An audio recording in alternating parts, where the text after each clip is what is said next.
Magandang madaling araw dyan, Pilipinas at sa buong mundo. Magandang umaga, magandang hapon. Hindi tayo pare-parehas ng oras. Pero binabati ko kayo lahat ng may masayang ngiti. At dito naman sa Los Angeles, California, it's lunchtime na po dito, Monday here. Dyan po, Tuesday na po dyan sa Pilipinas. So guys, nais ko lang pong sabihin sa inyo na sa video ito nakapaloob dito yung taong tinulungan natin o pamilya. Pamilya na tinugunan natin ang kanilang kahilingan. As I said before, nung 1-year anniversary ko, napipili tayo buwan-buwan ng taong ating i-reach out para tulungan. Ngayon, sa pamamagitan ng tulong na to na manggagaling sa amin ni Engineer at ako, ito po ay sa pamamagitan ng tulong din ng ating barangay officials ng Dumpay, Basista, Pangasinan sa pamumuno ni Kapitan Oscar Solomon, Admin Sylvia de Guzman, Secretary Emerita Season, Kagawad Reynan Jimenez at ang mga kasamahan pa nila. Sa tulong nila kung kaya't nare-reach out natin yung mga taong ito. Alam nyo guys, sa totoo lang, may halong lungkot at saya yung aking nadarama. Sa kadahilan ng ramdam na ramdam ko yung kahirapan dyan sa atin sa Pilipinas.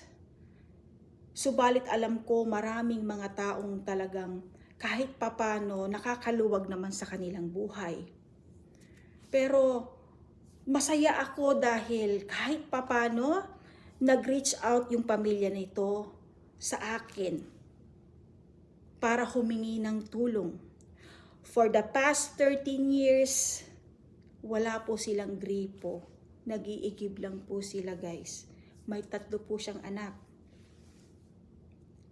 Itong pamilya nito from Paradise Street, Dumpay, Basista, Pangasinan. So, nandun yung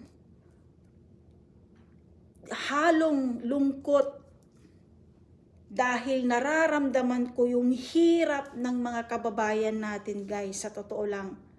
Kaya sabi ko, kung ako lang ay multi-billionaire na tao, lahat ng nagre-reach out sa akin, tutulungan natin. Kaso, piling-pili lang po talaga guys. So, itong pamilya nito, napili natin na tulungan at ipatayuhan siya ng yung sarili nilang gripo guys. Dahil imagine 13 years po na sila po ay nag-iigib lang po at napakalayo yung pag-iigiban nila. Wala din po silang banyo guys.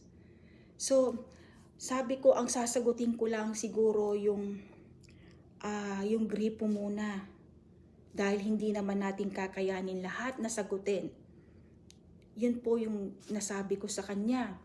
So, sa pamamagitan nito, sa tulong ng mga barangay officials na nagpunta doon, kaakibat nito, sila po ang kasama natin.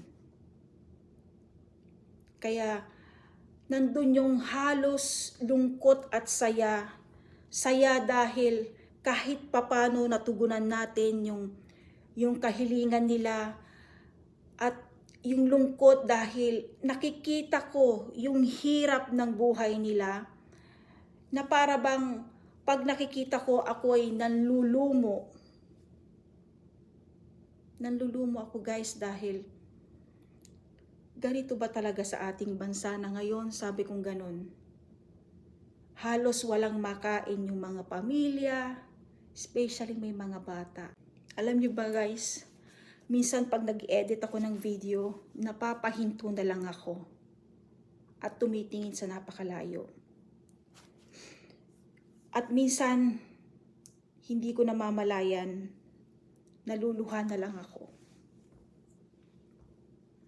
Naluluha sa nakikita ko na kalagayan ng mga bawat tao na tinutulungan natin, kalagayan ng mga taong humihingi sa atin at nagmamakaawa ng tulong namin para sa kanila. Kadalasan, ang nababanggit nila, wala silang makain na. Kaya kapag kumakain ako dito guys, at maraming nasa harap, iniisip ko na lang na sabi ko, sana itong mga ibang pagkain ko dito maibahagi ko sa inyo. Sa pamamagitan ng ito na lang ginagawa ko. Ayokong maging OA sa inyo, pero yun ang totoo guys. Naiiyak na lang ako, totoo. Dahil ramdam ko guys yung hirap. Sa mga taong napipili natin, habang nakikita ko sila, halos hindi ko mapanood yung mga video.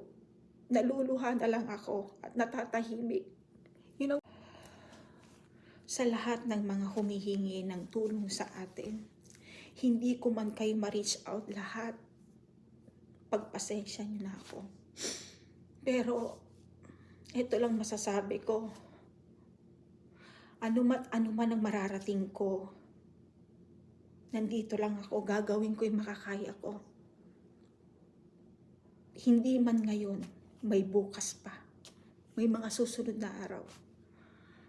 Naway maging malakas lagi ang aming pangangatawan ng pamilya ko, engineer ako. Gagawin ko makakaya ko. Hindi man tayo totally na mayaman, pero I'll try my best na i-reach out ko kayo guys. Pasensya na kayo, pero hindi ko mapigilan yung luha ko dahil sa pag-explain ko sa mga taong tinutulungan natin. Yung bakas sa kanila yung saya dahil sabi nila, bihira yung mga taong ganyan, sabi niya. Sabi ko, siguro kaming instrumento ni Lord para matugunan yung pangangailangan niyo for the past 13 years.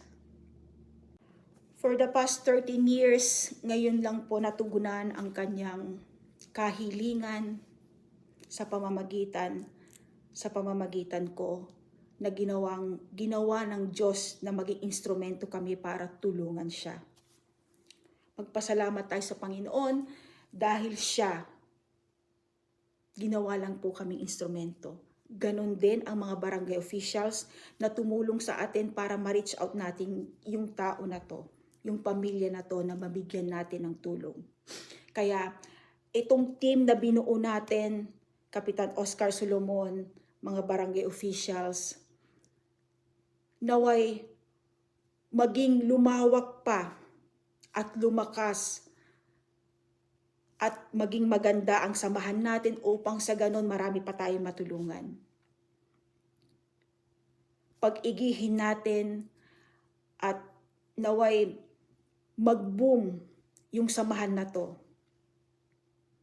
upang sa ganon ma-reach out natin yung mga tao talaga na kinakailangan natin.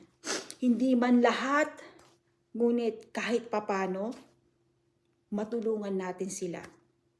Kaya ako'y nagpapasalamat sa inyo, sa team nyo, Kapitan Oscar, mga kasamahan nyo.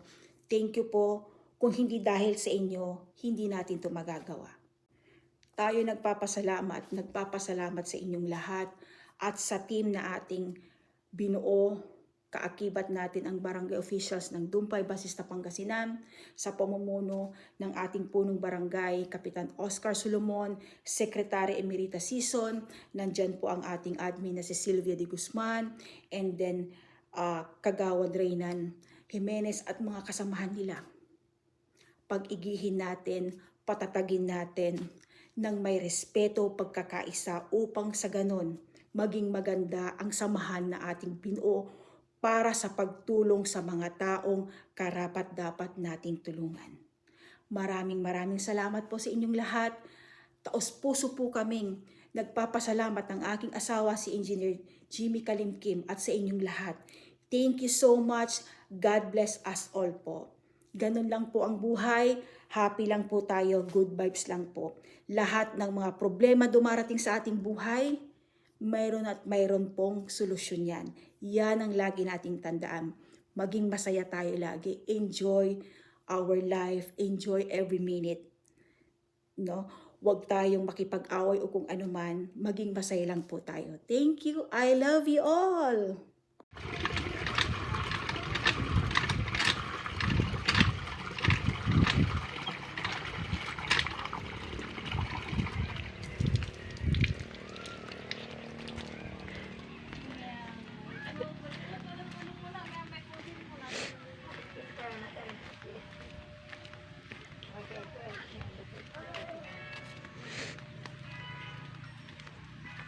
Di ba, di mo ka-arapay.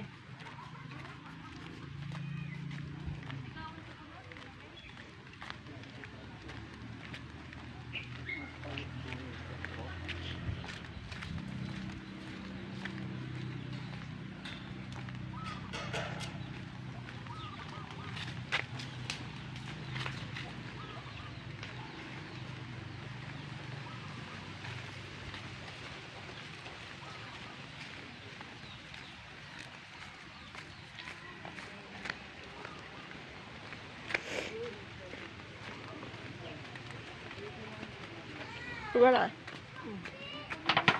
Magandang araw po sa inyo, Ate Hilda and Kuya Jimmy.